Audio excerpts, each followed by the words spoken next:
Hello students, हमारे 10th standard का result जो है वो डिक्लेयर तो हो चुका है, आप सबको ये चीज़ मालूम होगी। लेकिन इस वीडियो में एक और चीज़ सबसे इम्पॉर्टेंट हम बताने वाले हैं कि 11th स्टैंडर्ड का जो फॉर्म फिलिंग आया है वो आ चुका है और उसको कैसे भरना है वो हम इस वीडियो में शेयर करने वाले हैं। तो ये वीडियो एंड तक ज़रूर देखिएगा। सबको ये तो पता चल ही गया होगा कि 10th स्टैंडर्ड का फाइनल सर्कुलम आ गया है, जहाँ पे हमारे 27 मई को हमारा जो है रिज़ल्ट डिक्लेयर हुआ है 10th स्टैंडर्ड का, कि उस दिन पे जो है रिज़ल्ट आ जाएगा 1 बजे जो है इन सारे साइट्स पे आपको रिज़ल्ट देखने के लिए मिल जाएगा। ठीक है, अब तक हमने जो है वीडियो अपलोड इसलिए नहीं किया था क्योंकि ये सर्कुलम अब तक नहीं आया था। ये सर्कुलम जो है आज ही आया है, 1 बजे आया है, क्योंकि कल संडे है इसलिए ये आज आया है।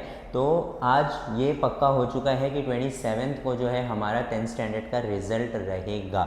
इन सारे साइट्स पे आप चेक कर सकते हैं।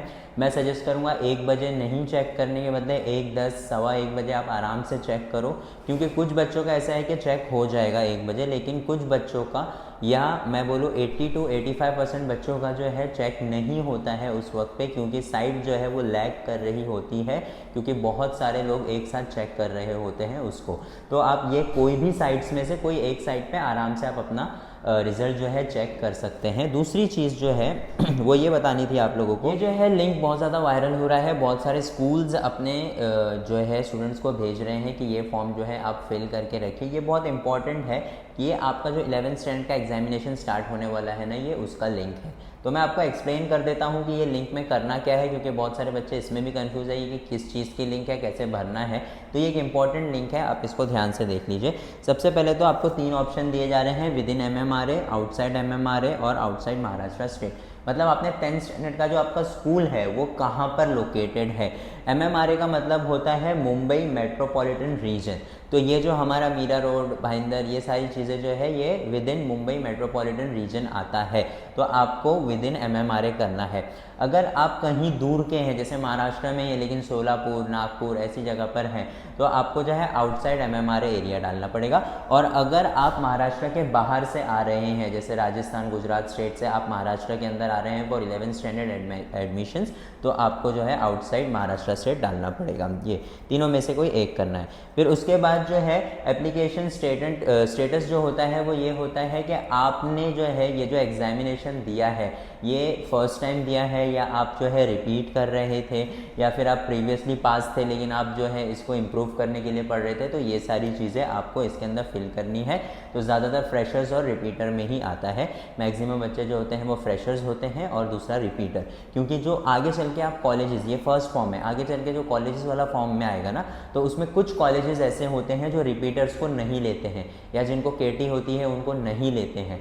तो फ्रेशर्स अगर आप रहेंगे तो आपके लिए कॉलेज की जो अपॉर्चुनिटीज़ है वो बेटर है। ठीक है, उसके बाद हम आते हैं नीचे 10th स्टैंडर्ड और इक्विवेलेंट एग्जामिनेशन। तो इसमें तो हम सब जो स्टेट बोर्ड के बच्चे हैं तो SSC ही आएगा, CBSE वगैरह का तो हो गया है ये सब भर के। ठीक है, SSC आएगा। फिर उसके बाद जो है यहाँ पर आपका जनरल इन्फॉर्मेशन, रिजल्ट के बारे में इसमें कुछ भी नहीं पूछा हुआ है, तो आप ये अभी भी भर सकते हो। That is your seat number, जो आप सीट नंबर जो चेक करने वाले हो रिजल्ट जिसके ऊपर, वो। फिर month of examination, month of examination में अगर आप यहाँ पर देखोगे ना तो अभी नहीं आ रहा है, ठीक है, लेकिन मंथ ऑफ एग्जामिनेशन में आता है मार्च अप्रैल। ठीक है, मार्च अप्रैल आपका मंथ ऑफ एग्जामिनेशन रहेगा 2024। Year of examination is your 2024। Name of applicant, जो आपके हॉल टिकट पे जो नाम है ना वही नाम आपको डालना है। ठीक है, और name of applicants contact number, contact details जो है वो ऐसा कॉन्टैक्ट डिटेल डालिएगा जो नंबर आपके पास रहता हो या आपके पेरेंट्स के पास रहता हो, क्योंकि इस पे जो है ना OTPs आएंगे आपको। जब आप फॉर्म नंबर 2, फॉर्म नंबर 3 पे जाएंगे तो OTPs आएंगे, तो यही नंबर पे आएगा, तो ये नंबर ध्यान से डालिएगा। उसके बाद ईमेल ID डालने का है तो डाल सकते हैं। उसके बाद सिक्योरिटी क्वेश्चंस आते हैं कि आपके कुत्ते का नाम क्या था, आपका फेवरेट कलर क्या है, ये सारी चीज़ें। तो वो आप सिक्योरिटी क्वेश्चन खुद से चूज़ कर सकते हैं और उसका आंसर भी खुद से आप लिख सकते हैं। वो जो आंसर आप लिखेंगे उसको आप याद रखिएगा, कहीं पर लिख लीजिएगा तो बेटर है। उसके बाद आपको पासवर्ड जो है वो खुद से क्रिएट करना है। पासवर्ड क्रिएट करके कंफर्म करिए और उस पासवर्ड को कहीं पे लिख लीजिएगा प्लीज़, क्योंकि अगर ये घूम गया तो आपका एक ही बार जो है रजिस्टर हो सकता है सीट नंबर से।